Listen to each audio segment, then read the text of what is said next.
Hey guys, today we are reacting to a recent video, I think actually today's video from Sports Card Lessons. It's Ken over there. He came up with a good topic today and he was just kind of talking through some thoughts and I wanted to react to a part of his episode. And so definitely check out the Sports Card Lessons podcast on YouTube. And then of course, it's also a podcast if you prefer podcast form.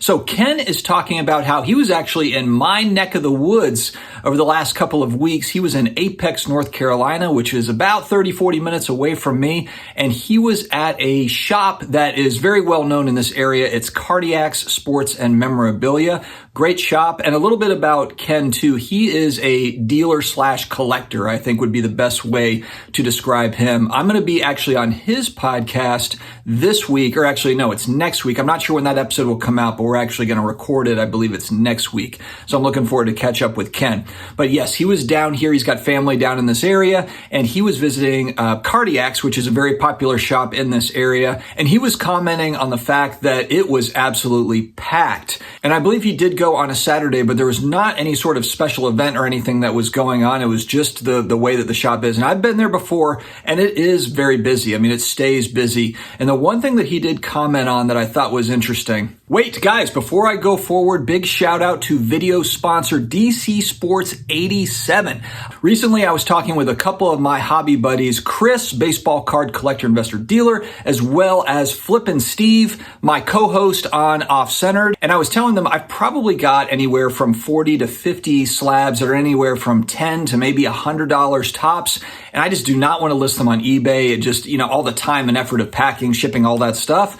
And they were like, check out DC Sports 87. We've used them in the past and it's really seamless. And so I did check it out. It's basically just a one-page form. It's got your name. You put your email on it. You set up an account on their website and it's just very seamless. They get them out on a 5-day eBay auction. And as those auctions end, your tally is updated after everybody pays. So it's just very, very easy. 1 business day turnaround time once you request payouts. And they list anywhere from 5,000 to 7,000 cards every night on eBay. So had a great experience, so wanted to definitely shout them out. Thank you, DC Sports 87. Ken met with the shop owner and basically it's a lot of sealed products. It's a lot of new product that's being ripped. And basically the owner of Cardiacs was saying, hey, look, a lot of it's thanks to allocations. And this is something that is very well known. A lot of the sports card shops that do have allocations, they've got an edge there, to where they're getting that product at a reduced cost. They're able to mark it up and sell it. And especially over the last 3 years, it's been a big boon. It's definitely been advantageous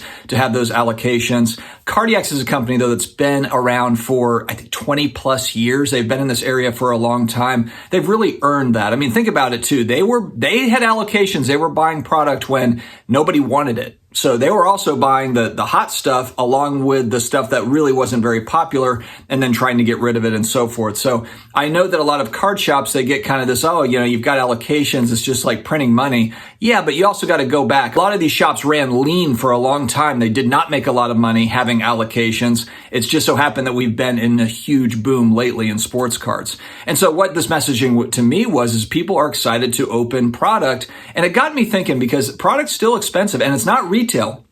Ken said this was not retail, this was hobby boxes. So people are still spending quite a bit of money on hobby boxes. And I was thinking back, as I was watching this, I was thinking back to really the last time there was a big sports card boom when I was a kid. 1988 to 1994 was the last kind of big boom. And I was just imagining, if there was 89 score football, which is a very popular set back then with Barry Sanders rookies and Thurman Thomas, Troy Aikman and all those guys. Derek Thomas back then was a big chase. Don Majkowski was about to be the Packers' next, franchise quarterback. He was the next Bart Starr. There was a lot of excitement. Bubby Brister with the Steelers. But what if those packs actually had the hits that we have today? Back then it was all about stacking, Greg Jeffries rookies. Got to get 50 of his and just put them away for 30 years. Barry Sanders rookie cards, just because there was no grading. There was not grading back then. Grading was just getting started in 1990, 1991. Nobody was using it. Nobody was grading cards. So it was just all about stacking either sealed product or those particular rookie cards. But what if there was an 89 score? What if there was a Barry Sanders autograph? Maybe he signed, 5,000 cards and it got slipped into that product somewhere and they were numbered or not even numbered. would people have paid $7 to $10 a pack as opposed to the $3 to $4 a pack that they were paying back then, which back then $3 to $4 a pack was a lot of money for cards. And that's what people were paying at my local card shop. You couldn't get 89 score at the gas station. So just interesting to think about that, because a lot of people are like, man, this is crazy that people are buying, this product or that product. And we've talked about it ad nauseum on the channel. It's lottery tickets essentially. But what if we had the same lottery ticket system in cards that we have now back then, and how would have people behaved? I think that's kind of a fun kind of debate, or just a thing to think about. And so between this shop and Burbank and some of these large shops, they are staying very, very busy. Are card shops really still thriving, even though we have economic challenges and economic challenges most likely ahead? Card shops seem to be moving along. Now, we're also talking about established card shops that have reinvested in their business, that have managed their business very well. Obviously, just like with any business, there's going to be some that were mismanaged or, just didn't grow properly, or they're not organized, and they will go by the wayside. That's every business. It doesn't matter if you're talking about sports cards or anything.